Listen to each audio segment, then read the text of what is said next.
Nothing is free in this world. Even when you think you have paid, there is always someone who wants to get more out of you. Let us just take an example. You paid 1,200 euros for an iPhone. You walk out the store, your box is sealed, it's really heavy. You feel like you own something. You have paid for it. No, you don't. What you bought is a key to a building Apple owns, where every door has a small fee.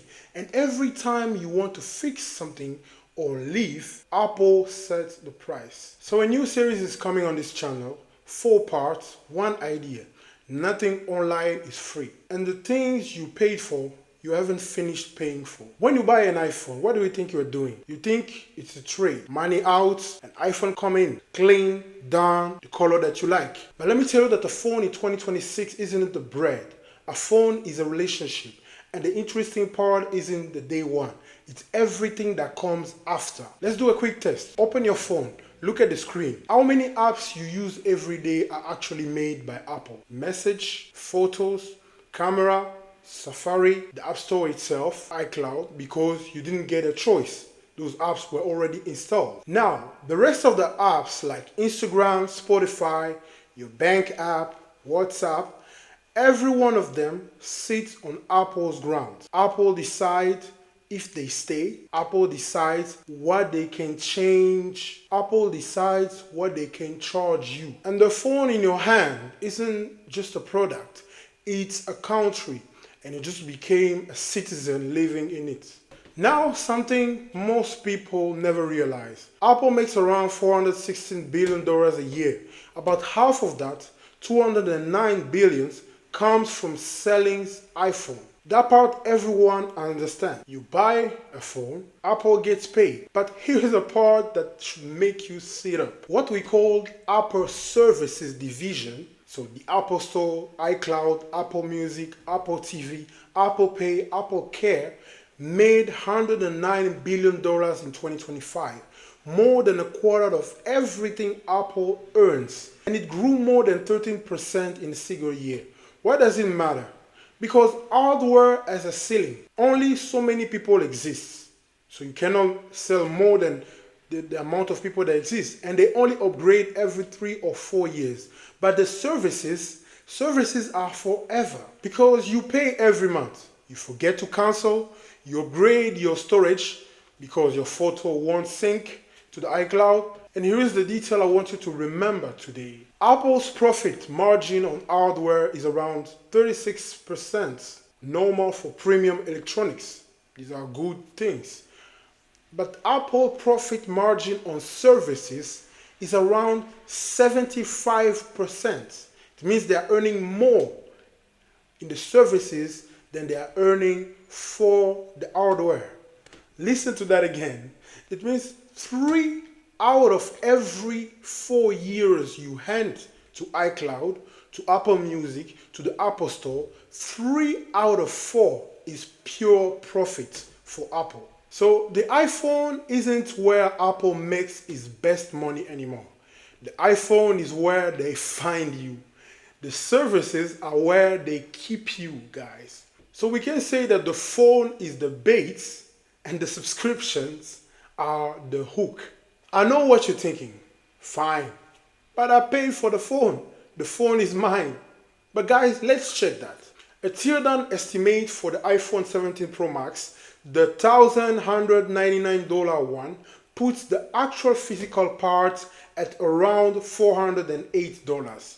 Chip, screen, cameras, battery, frame, storage, all of it. Now, before the comments explode, that 408 is only the components. It doesn't include the engineers, the software, iOS itself, the factories, shipping, marketing, the stores, the warranty, of course.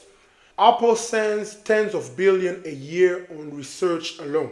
So no, the rest is not pure profit. That's a lazy take. And we don't do lazy takes here at Merv Take. Here's the honest version. You pay a premium price for a premium experience.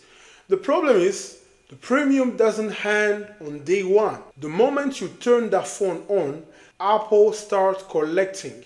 in small ways you barely notice. Your free iCloud gives you 5 gigabytes. 5 in 2026. One 4K holiday video eats half of that 5 gigabyte.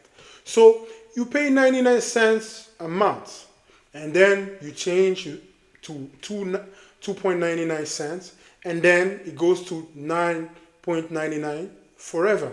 Back up your photo. iCloud, AppleCare.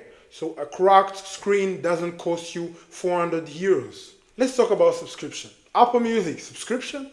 That game your friend has, Apple Arcade subscription.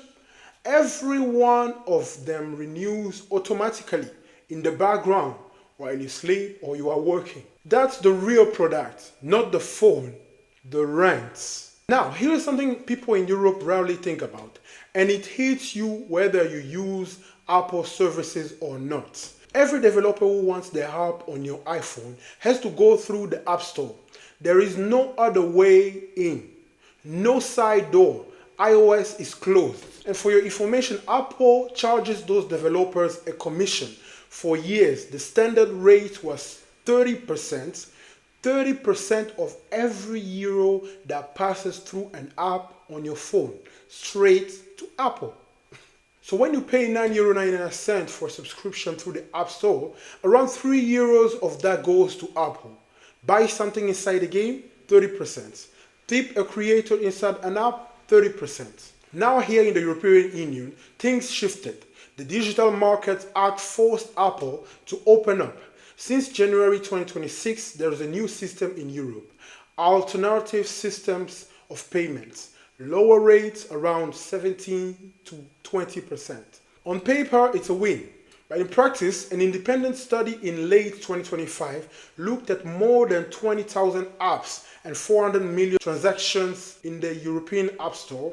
The finding is that when developers got lower fees, more than 90% of them did not lower their prices for users. They just kept the difference. So the money the European Union tried to put back in your pockets never arrived. It just changed hands quietly. The fee is still there. You just can't see it anymore. And now the part nobody talks about openly, but everyone feels, the lock-in. Because everyone speaks about Team iPhone, Team Apple, Team Samsung. Have you ever really tried to leave the Apple world? Your messages are on iMessage. Try to switch to Android and you are the green bubble in the group chat. Your photos are in iCloud. Good luck moving 60,000 of them cleanly. Your Apple Watch, a paperweight without an iPhone. Your AirPods, your films, your saved password, your Apple Pay cards, all in one house without one key. You can leave, of course, you can, but the door is heavy, very heavy. And Apple built it that way on purpose. That's not conspiracy, it's strategy, a very successful one. Over 2.3 billion active Apple devices, over 1 billion paid subscriptions. Those are not customers anymore, they are residents, and residents pay rents. So let's bring it back. When you bought your iPhone, you didn't buy a product, you bought a subscription to Apple. You bought a big entry fee and a small monthly fee that never really stops. The phone you bought is actually the door. Everything behind it is where the real money lives. And whether you pay for services or not, someone inside your apps is paying Apple a tax. And that tax is hidden in the price of everything you use. This is not me telling you to throw away your iPhone. I'm holding one. I have an iPhone. Maybe you are too. Maybe you have also an iPhone. They are beautiful machines. They are powerful. I like to use my iPhone. But guys, I want you to see clearly, nothing in this world is free. And nothing is ever fully paid for either. There's always a second layer. Even though you thought you paid for your iPhone, there is always a second layer. It could be money, attention, data. Sometimes all three for years without you noticing. For the next chapter of our series, we go to the place where you really did get something for nothing. Or so you thought. We're going to talk about Google. Search engine, free email, free maps, free YouTube, free everything. And somehow the company behind it is worth more than $2 trillion. How? You already know the answer, but you haven't seen the size of it. See you in chapter 2. If you are new here, you know what to do. If you are not, you know what to do as well. Follow, like, comment, share. Take care. Peace.